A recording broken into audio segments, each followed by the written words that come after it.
After years of scuppered plans, slack sails in both senses of the word, and empty dry docks, the luxury yachts are back. On this week's Fast Track, we travel to Monaco to find out how bigger is back to meaning better in the world of luxury yachts. It's a must-have if you're a billionaire. It's a pretty well a must-have because it gives you such wonderful lifestyle. We head to Africa to explore what's been dubbed one of the world's most expensive cities, and later on the Fast Track Travel Clinic, trains versus planes in China and how to spend a spare 7 hours between flights at one of America's biggest hubs, Dallas.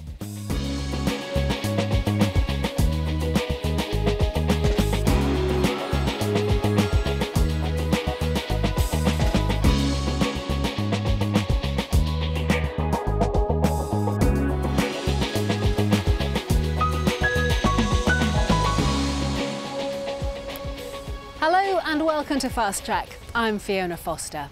Now this week we're going to be very indulgent. We're going to talk about the very top end of travel, the end that normally most of us only get to see through a big fence that says pay up or keep out.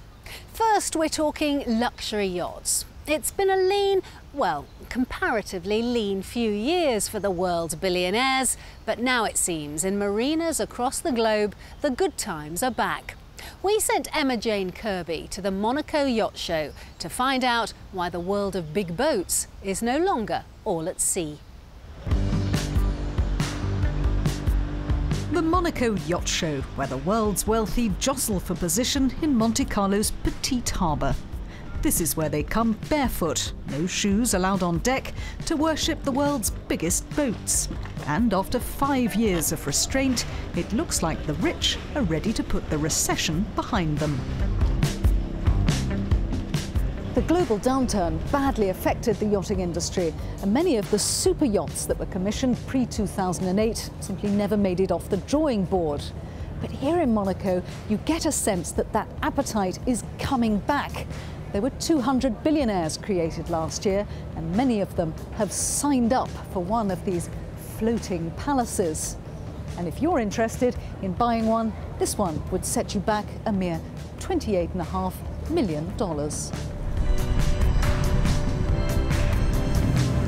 And the yachting industry is confident that it's now on a surer footing. One broker puts global luxury yacht sales at double those of last year. Take a tour around Monaco's harbour, and it's very difficult to believe that the yachting industry was ever in the doldrums. Look at that. There's a helicopter on board that yacht. The British super yacht industry this year reported record revenues of $739 million. Yacht brokers like UK-based Nicholas Edmiston are delighted to see customers are doing some serious nautical shopping. Well, we've certainly moved into calmer waters, and I think that there is a feeling of confidence now in the market. There have been quite a lot of sales this year, albeit at values much lower than they may have been before 2008. If owners are realistic about what they're prepared to take, there are certainly buyers out there. Probably 75% of the richest people in the world either have a yacht or charter a yacht on a regular basis.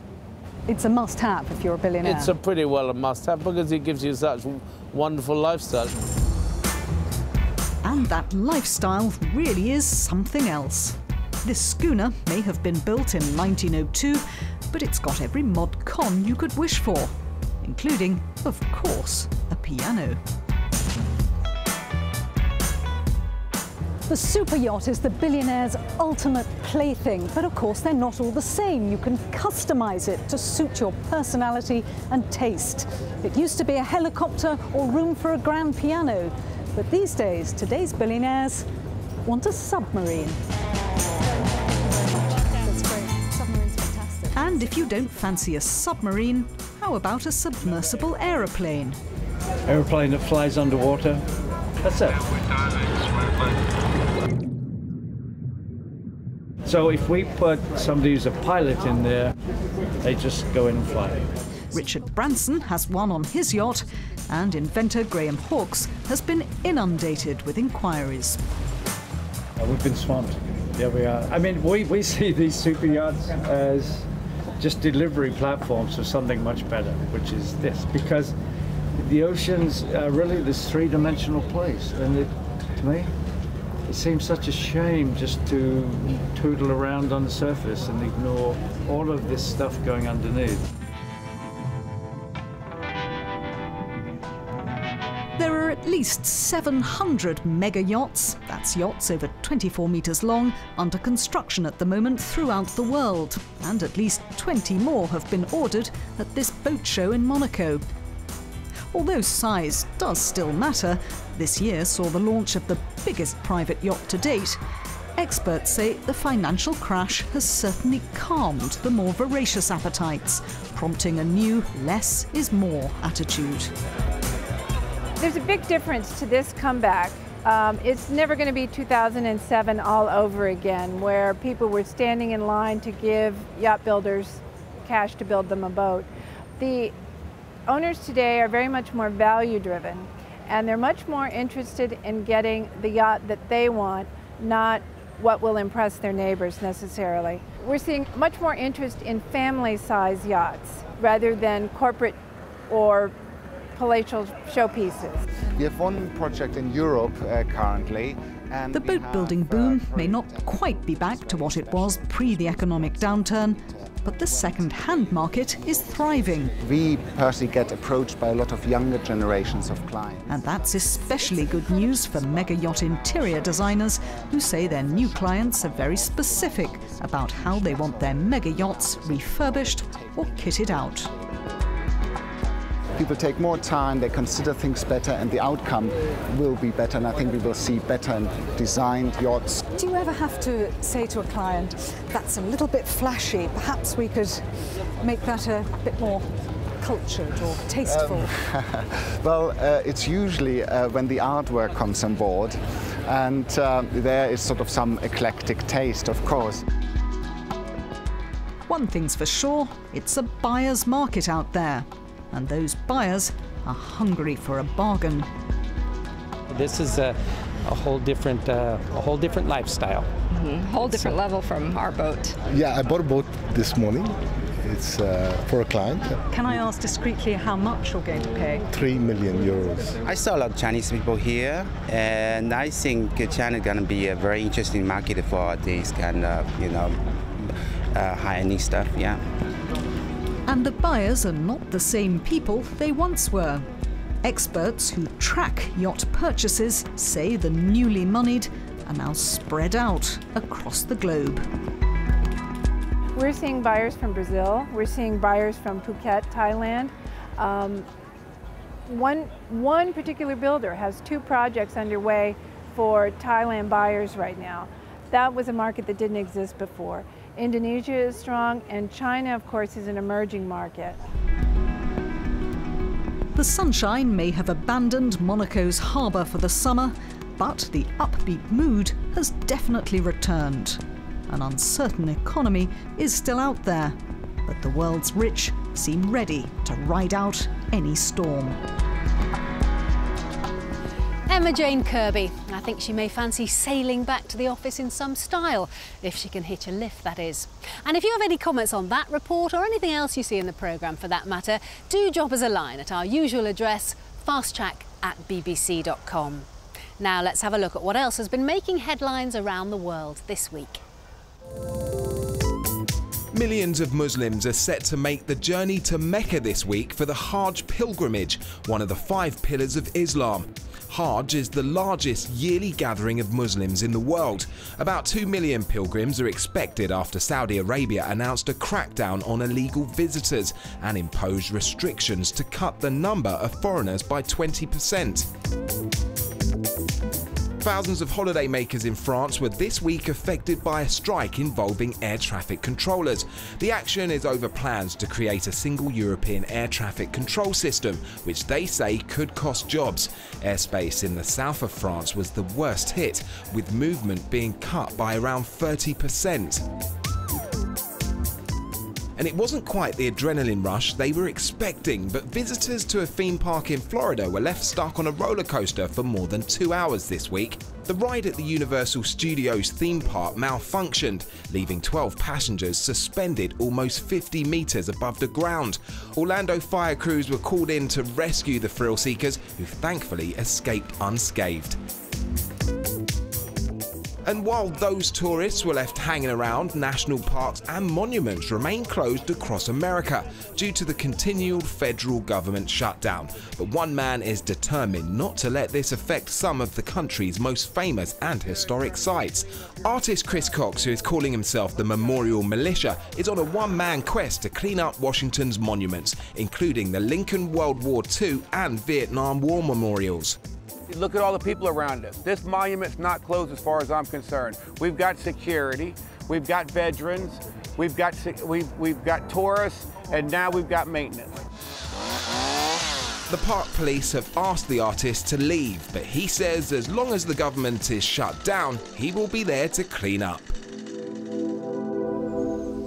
Time for a short break now, but when we come back, Simon Calder will be here with advice on everything from a train trip through China to how to kill some time if you've got a stopover at Dallas-Fort Worth.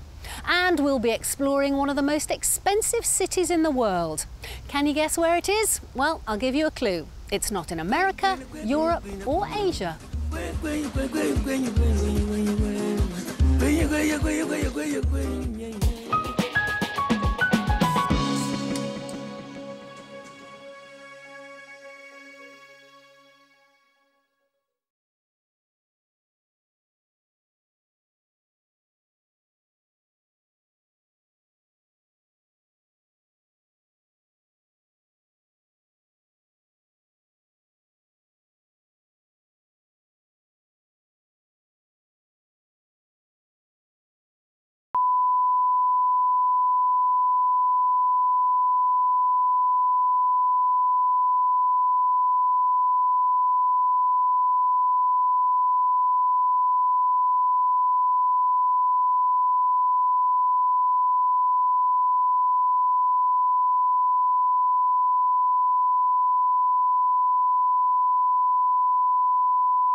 Hello and welcome to the Fast Track Travel Clinic with me, Simon Calder. Let's start with Prashanth Rayaprolu. I am an Indian passport holder living and working in the Netherlands. Is it possible for me to book a flight with British Airways from Amsterdam to Delhi via Heathrow without an airside transit visa? I have no intention of stepping out of the airport. Well, a lot of Fast Track viewers may be thinking, of course you can, Prashanth. You're remaining in transit, and there are many big hub airports where, so long as you have the right to enter your ultimate destination, there's no need for any extra paperwork. But in fact, the UK demands that passengers from more than 60 countries, including India, obtain a direct airside transit visa in advance, priced around $85. Fortunately, to avoid the relatively high fares for non-stop flights between the Dutch and Indian capitals, there's a range of other options for which you don't need a visa. Brian Mangensong is going west from his home in Los Angeles to begin a study program in Hong Kong. I plan to travel to mainland China to visit Shanghai and Beijing. Is it more economical to go by train than flying? If it is, what should I expect when travelling by train? Brian, travelling by train in China is an adventure in its own right, on which you'll meet some fascinating people and see the nation in all its widescreen glory. And trains are cheaper than planes for most journeys. The lowest one-way airfare I can find from Hong Kong to Beijing is about $200, but a train ticket for a comfortable trip costs half as much. However, it's slow. Between Hong Kong and Beijing, the train takes 24 hours compared with just 3 hours for the flight. And while you can normally book a flight nearly a year ahead, bookings for most trains in China open less than 3 weeks in advance. Next, Helen Guillemot, who lives in the south of France, booked a flight from Marseille on the Mediterranean to the Atlantic city of Brest with Ryanair, but was turned away at the airport. Our French identity cards are out of date, but still valid within France. We believe that flying from and to a French airport, our cards would be accepted, but they refused to let us on the plane. Can this be legal? Is there any way we can get our money back? Helen, there's no legal requirement for passengers on domestic flights in France to carry identification. However, Ryanair, in common with other airlines, makes its own stipulations about ID and insists that customers carry either a passport or national identification card. So I'm afraid, harsh though it may seem, the fact that you fail to comply with the airline's rules means there's no possibility of a refund. Finally, let's end as we started, with a hub question. Richard Ferguson is one of about 25 million passengers this year who has a change of planes in Dallas-Fort Worth on a journey between his home in Tokyo and Peru's capital, Lima. I have a 7-hour daytime layover. Is it easy to leave the airport and explore Dallas a little? The economical way into Dallas is the $5 all-day pass on the Trinity Rail Express. Take a shuttle bus to the railroad station from where trains take half an hour to reach Dallas Union Station. From here, it's a 5-minute walk to a location indelibly marked on the history of the 20th century, Dealey Plaza, where President John F. Kennedy was assassinated 50 years ago. However, if your inbound flight is late or you get stuck in a long line on arrival at DFW, then make do with one of the world's better aviation museums at the southern end of the airport. The C.R. Smith Museum talks you through the illustrious history of flying in Texas and beyond. That's all we've got time for in this session of the Fast Track Travel Clinic. Whatever your travel quandary, email fasttrack@bbc.com and I'll try to find you an answer. From me, Simon Calder, bye for now and see you next time. Simon Calder, a man who's most at home when he's away from it. And finally today, we're off to Africa and a city that's been dubbed the most expensive in the world. With its growing skyline and burgeoning restaurant scene, Luanda is fast becoming the modern face of Angola's economic recovery after 3 decades of civil war. Rafael Estefania has been there to find out what makes it so special and why it's so expensive.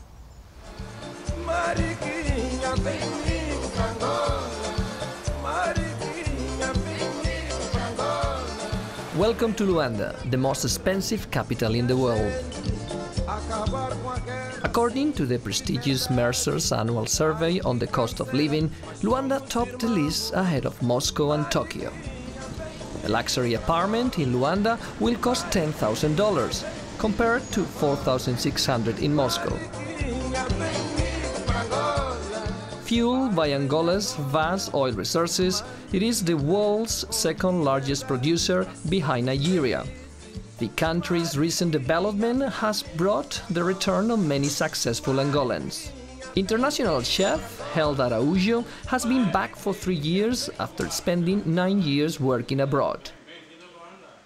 Angola has evolved a lot, not only from the economic point of view, but also in terms of education and investment into schemes for development of skilled professionals. The country and the mentality of its people have changed, and now Angola has the foundations in place to become one of Africa's powerhouses in the next 10 or 15 years.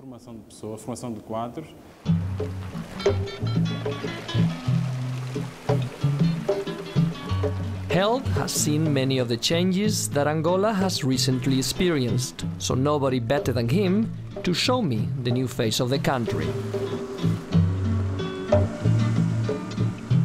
After a long civil war that kept Angola off the tourist map, a decade of peace, as well as the attraction of sandy beaches, are slowly luring tourists back.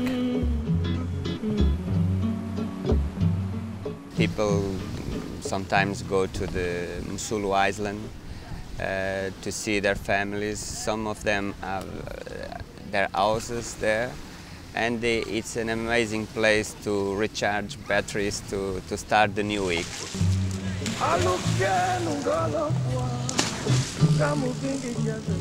Despite a dramatically improved security situation, many still associate Angola with war and violence. A perception that is not easy to change. The first question is it safe?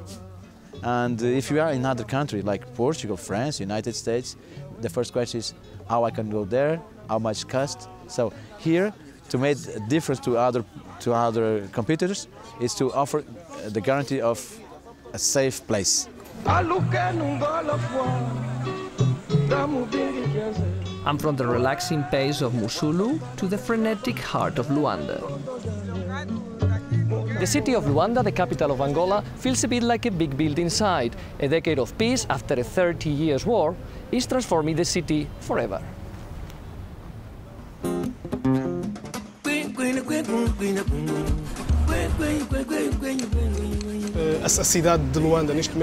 Luanda is experiencing a deep transformation right now. During the war, many infrastructures were severely damaged. Roads, bridges and buildings needed to be redone. In addition to that, we are replacing the old sewage, gas and electricity systems to be able to respond to the demands of the wave of new buildings. We're also working on a new train network, a new airport and building houses to relocate people in favelas. Everything is happening at the same time, but it needs to be done. A reabilitação da rede de infraestruturas dos edifícios existentes. But not everything is rosy in Angola. All the new infrastructure and modernization hasn't solved the problem of the city's social inequality and poverty. We don't have health enough, the access to water, the access to electricity, the access to housing. You have a lot of things to do.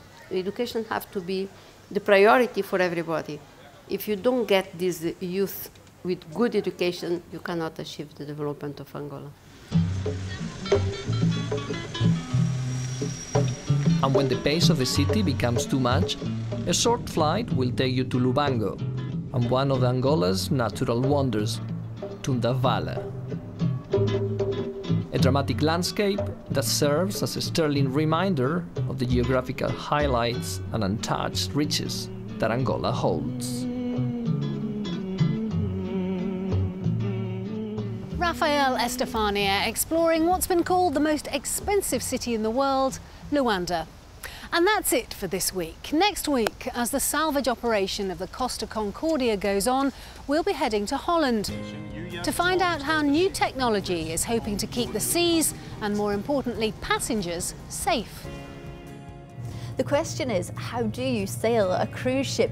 We're inside this $10 million 3D simulation, but the captain says it's not about the technology, it's about the philosophy and culture on the bridge. The bridge 130 and closing slowly. We have 5 meters under the keel. I have 3 meters on deck for that. 3 meters second. This system creates a safety net on the bridge where if one person made a mistake, if one person dropped the ball, there is a safety net where another person takes that ball and an incident is prevented.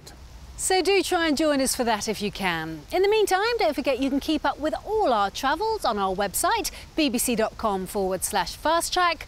And also you could like us on Facebook, or you can find us too on Twitter and Pinterest. Details are on your screen now. Till next time though, from me, Fiona Foster, and the rest of the team, thank you for watching and goodbye.